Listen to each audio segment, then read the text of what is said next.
Greg Emslie, thank you so much for chatting with us today. You are a pro surfer, South African champion, and you've also have done the championship tour.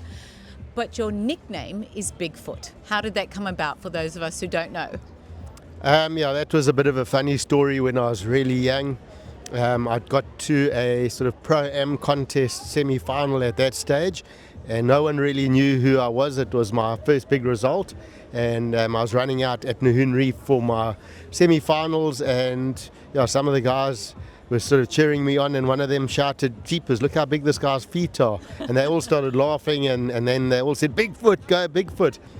And I'm not the tallest guy, but I do have size 10 feet, so pretty big for my size. Greg, what are some of the highlights of your pro surfing days? Just being a pro surfer is, the best job in the world. I loved every minute of it. I loved traveling the world, surfing the world's best breaks.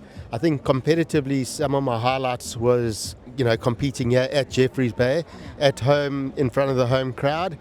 My best result was actually third year.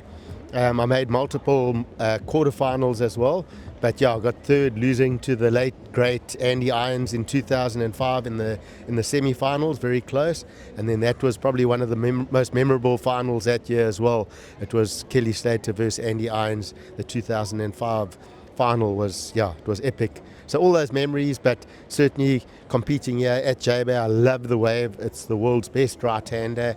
And competing in front of a South African crowd really is awesome. Well, transitioning now into commentating, when did you start and when did you start for the WSL?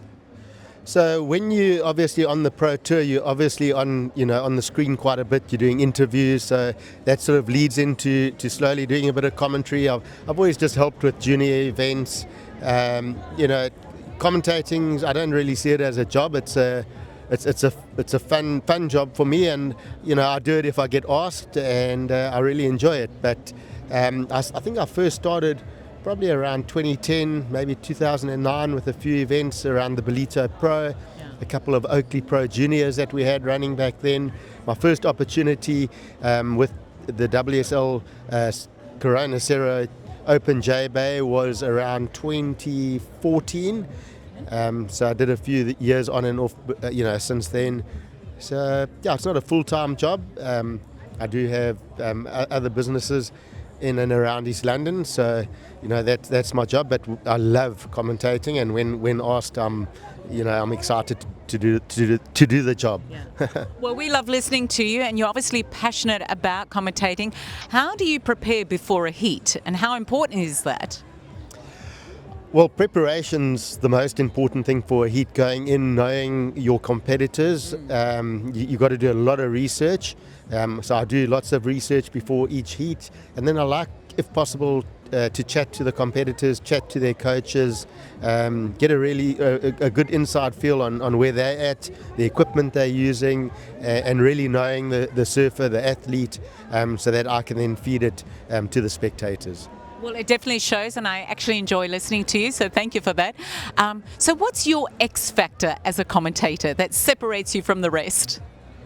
I don't, to be honest, I don't know if I am separated from the rest, but anyway, I think for me, I've always seen myself as a surf analyst, or guest commentator, but I think what separates me as a surf commentator is really knowing the game, knowing the rules.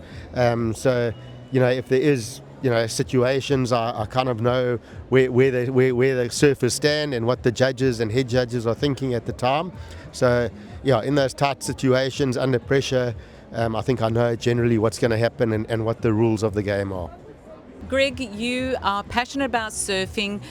Tell us about your surf coaching and mentoring the next generation. Yeah, surf coaching I'm very passionate about. It's, I've had a couple of really great students through surf coaching. Zoe Stain, Dan Emslie, to name a few, multiple South African champions.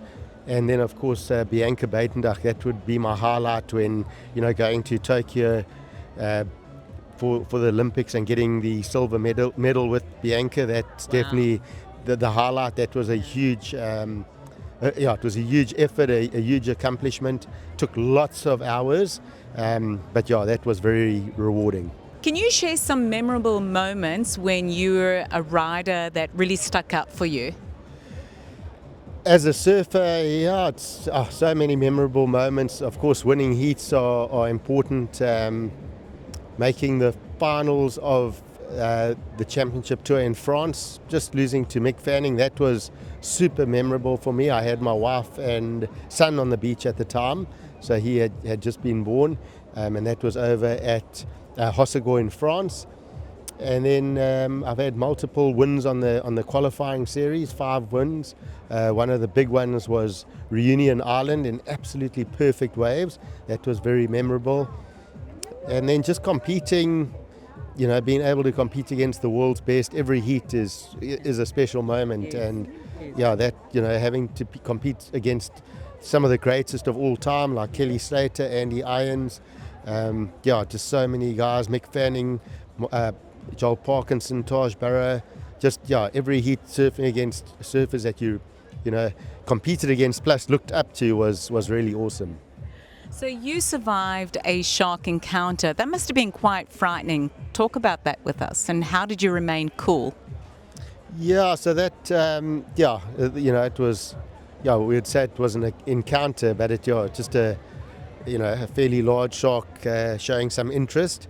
And it was just basically saying hello, getting quite friendly. But it was quite a hectic situation. I was out at a spot called Queensbury Bay with Rosie Hodge, who's also a commentator. And it just popped up. It was a huge great white and circled me a few times and really wouldn't leave me alone. But it was definitely quite a hectic encounter. Rosie was very freaked out. She wasn't quite sure what to do watching it from a distance.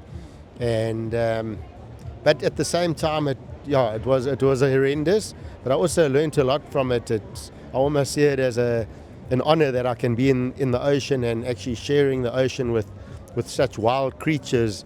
And they're very rare. It was a great white shark, wasn't it? Yes, yeah, it was huge. Sure. And but yeah, I mean, if it wanted to eat me, I think I wouldn't have even spotted it. So it was more inquisitive than anything else. Yeah. And again, I see it as an honor that we even get to surf in the ocean, and these things do occur from time to time, and it's just, it's what it is.